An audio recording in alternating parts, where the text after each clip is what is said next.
साहेबांकडे आम्ही ज्या मागण्या दिल्या त्या जर जशात तशा आल्या त्याला गावकऱ्यांनी ऍक्सेप्ट केलं तर आम्हाला बाकीच्या गोष्टीचं काही घेणं देणं नाही। आम्हाला आरोपींना फाशी झाली की आम्ही तुम्ही काय करायला त्याच्यावर आम्ही तुमचं व्यक्ती स्वातंत्र्य, आम्हाला फक्त न्याय भेटला पाहिजे। आणि हे सगळे सह आरोपी, ही सगळी टोळी, हे जाळमुळं हे सगळं उकडून टाकलं पाहिजे, ती जिम्मेदारी प्रशासनाची। सुरेश धस आणि धनंजय मुंडेंची भेट झाली। या भेटीवरून अनेक आरोप प्रत्यारोप झालेत। सरकार जाणून बुजून त्यांना वाटतंय सरकार बदनाम होईल, खूप मोठी साखळी आहे सरकारला माहिती आहे। सरकार अडचणीत यायला लागले, याच्यात बदनाम व्हायला लागले, म्हणून ती हे लोकांना पकडत नाही, हे सोडून देते सगळ्यांना। ही अंडर ट्रायल केस चालायला पाहिजे कायमची आणि यांना फाशीच व्हायला पाहिजे। पण आता मध्ये काय अशा घटना करायला लागली ती त्याच्यात थोडंस आता डाऊट यायला लागलाय की आरोपी सोडून देतात की काय सगळे। पण त्या सुरेश धसांनी थेट मस्साजोग गाठलं। देशमुख कुटुंब आणि ग्रामस्थांची भेट घेतली।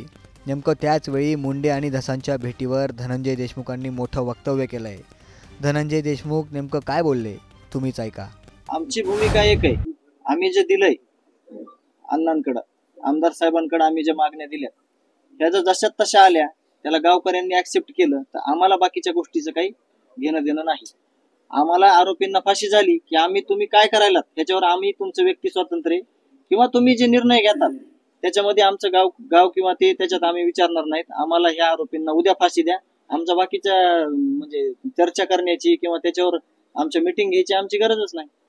आम्हाला फक्त न्याय भेटला पाहिजे। न्यायाच्या भूमिकेत ते आहेत पहिल्या दिवसापासून आणि सगळेच आहेत, लोकप्रतिनिधी आहेत, मनोज दादा आहेत। मनोज दादा येत नव्हते तर आपला हे आज बसलेलो आपण बसू सुद्धा शकलो नसतो, कारण का FIRच नसतं तर अण्णांनी काय केलं नसतं, आम्ही काय करू शकलो नसतो, गावकरी किती मोठं आंदोलन केलं तरी काही करू शकले नसते। म्हणून ह्याच्यामध्ये सगळे जे लोक आहेत समाजातले त्यांची सगळ्याची महत्वाची भूमिका आहे आणि त्या भूमिकेतूनच आपण पुढे जात आहेत। ह्याच्यात एकच झालं पाहिजे, आरोपीला फाशी झाली पाहिजे आणि हे सगळे सह आरोपी, ही सगळी टोळी, हे जाळमुळं हे सगळं उकडून टाकलं पाहिजे, ती जिम्मेदारी प्रशासनाचा एक भाग आहेत अण्णा, आणि अण्णांनी ते पाऊल उचललंय आणि आम्ही त्यांना आज पण विनंती केली की यांना कसं कठोर शासन होईल, यांना कशी कठोर कारवाई होईल ते तुम्ही तुमच्या पद्धतीने करा। आम्हाला आमची तुमच्याकडे हीच मागणी आहे।